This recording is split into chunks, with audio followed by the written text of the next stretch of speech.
Did you know that 870 million people do not have food today?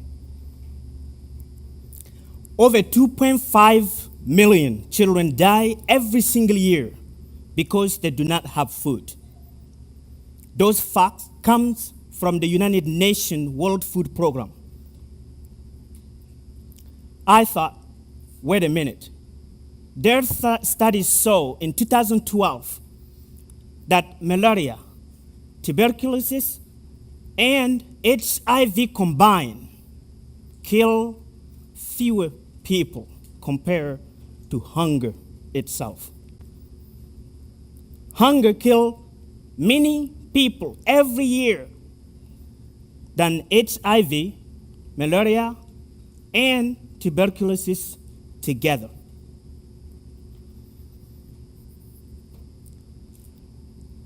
It's not just those facts. I have personally lived the situation. My past is exactly those statistics. I was born and raised in Burkina Faso, in West Africa, a country, landlocked country of 16 million people. My family, like many other families, faced problems. Those problems are lack of clean water, lack of education, and unfortunately, hunger. We've starved. 2 days without food, 3 days without food was part of my life. The dishes that you see on the pictures are unclean water that my mother, like many other women, had to travel 3 miles each way to get water, which wasn't even clean. I had to drink this, like many other children in the developing nations. In Burkina Faso, the CIA study shows that 90% of the population live off of farming, crops that they grow with their own hands. And primitive tools make it even worse for them to make enough food to feed themselves. Children don't have the opportunity to go to school. Instead, they have to work outside on the field all day to make food along the family to be able to survive. As you can see on the pictures, I want you to picture just a little bit on your right side. The container that the lady is holding, it's crop to feed 10 people in her family. That's less than $1 a day. 10 people, less than $1 a day. That's exactly the family I've come from. The United States, some studies about the developing nation shows that Burkina Faso specifically, 74% of people do not even know how to write their name. Lucky me, I'm one of the 26% that have gotten the opportunity to go to school for education. As you can see on the picture, only the very youngest have access to food, and they're being fed by an adult. Those that are a little older, like 7 years or 8 years, as you can see, just watch. It's not enough to give to them. That was my life. Orphanages. When I was 15, I became a Christian, and that was not acceptable in the culture I came from. Therefore, I was disowned from my family, and that's how I learned what it means to be without a family, what it means to be an orphan. I had to drop off of school, couldn't afford, and went back to school 2 years after, working hard and raising enough money to pay for my education because I value education. Finally made it, graduated from high school at age 24, and then at 27 years old, I made it to the United States to pursue my education. And I just graduated in May with my accounting degree at California State University, Chico. Very short. Very easy to say, but the struggle I have gone through those years have shaped and changed my life and the way I think. I have also seen orphanages being built in the developing nations. Food has been shipped to help in the trillions of dollars, your dollars. But unfortunately, those orphanages built or school built didn't make any difference. Situations have even gotten worse. I'm talking out of experience. Just building orphanages does not help the orphan. I've been there. My last fact that I am about to share with you is foreign aid. As I mentioned, just giving money do not solve the problem in the developing nations. The scooter that you see here is my very friend Brian sitting on it. He went with me to Burkina Faso last summer while I'm doing my studies and development to put my idea together.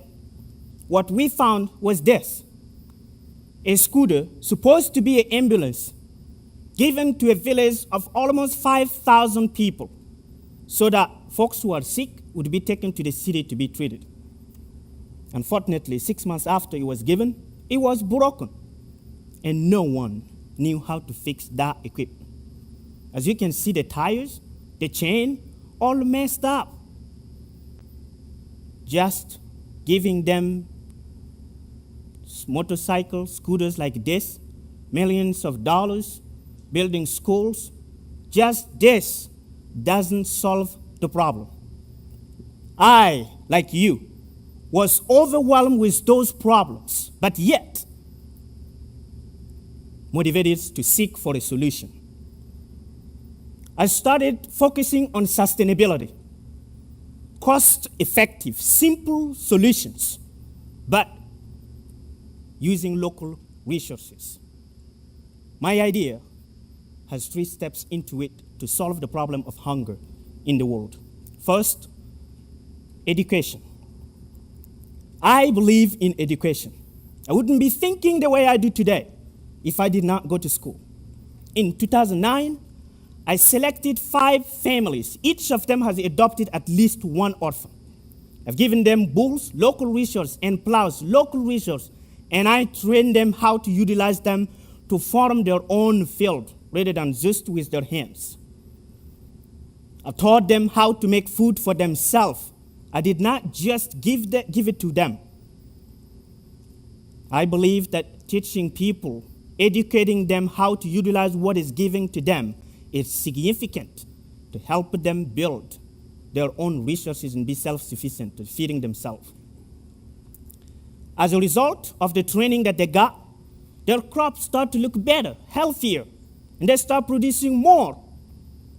In 2010, I took 5 more families, adopted orphan, and I gave them again, each of them 2 oxen, a plow, and a training.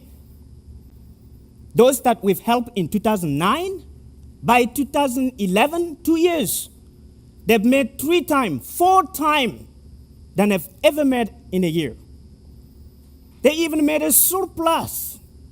So I required them to use the proceeds of the surplus, sell that, and pay for the cost of education of their children. Guess what? Those first 5 families sell the surplus on the marketplace, use the proceeds, and already have their first kids in the entire history of those families attending school as I'm speaking to you.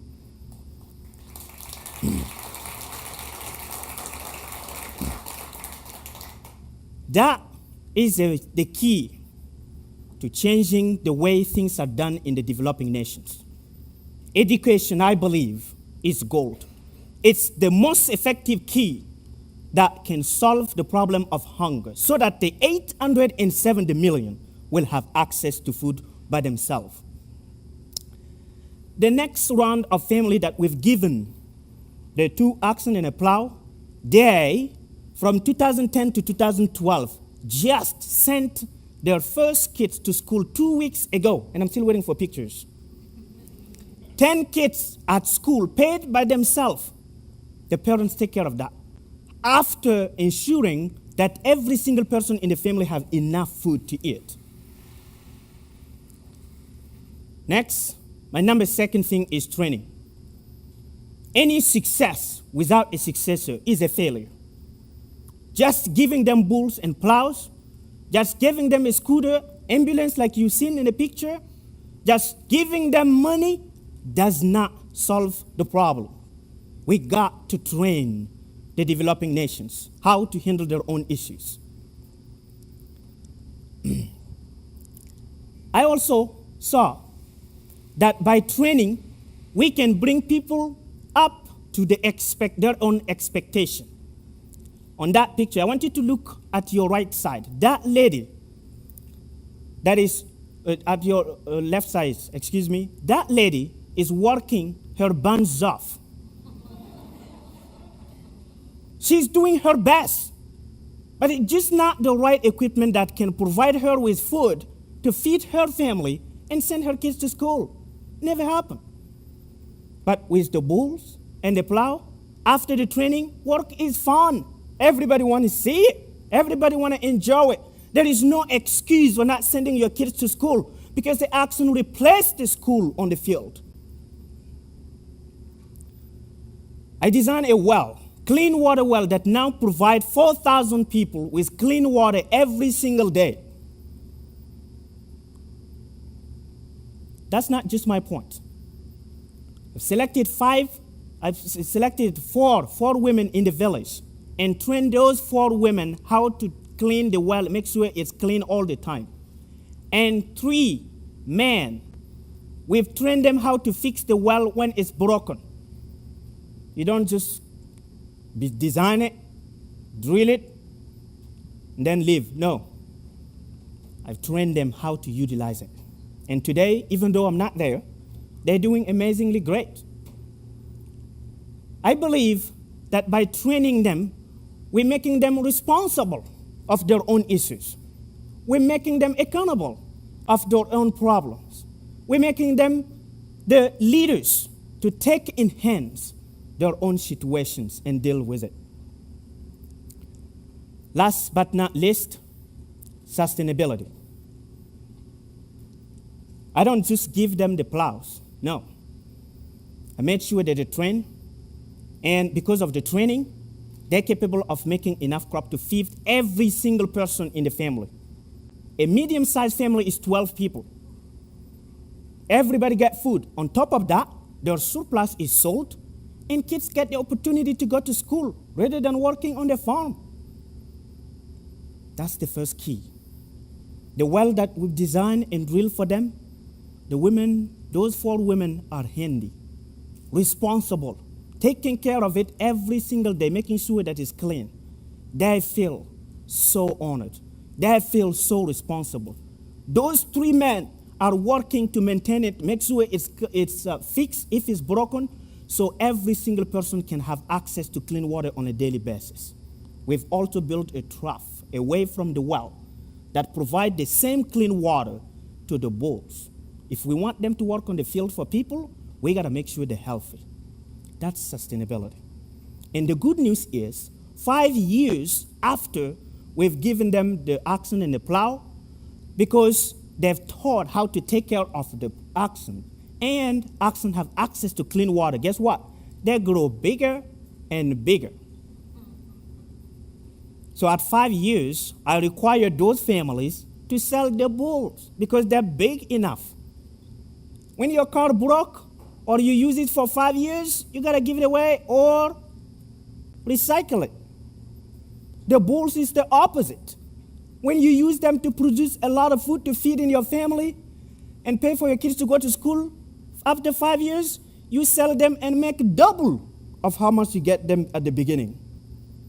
So I asked the family to take half of that proceed after selling the oxen and use that to buy back younger bulls, and the training continues. The cycle continues in the family. As the cycle continues, every single family is capable of having enough food and affording the cost of education of their own children. The other half is used to finance the schooling of their first child and send a second one and a third one, and cycle continues for generation. That's sustainability, and that's how we can end hunger in the developing nations.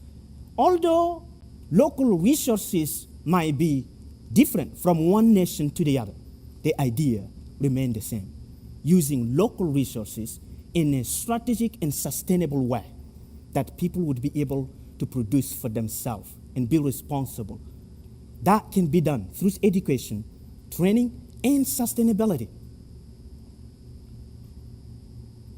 Together, I believe, as you can think, if we could give every single family in Burkina Faso, out of those 16 million, if we could give them each 2 oxen and a plow and train them how to use them, how many people would be having food?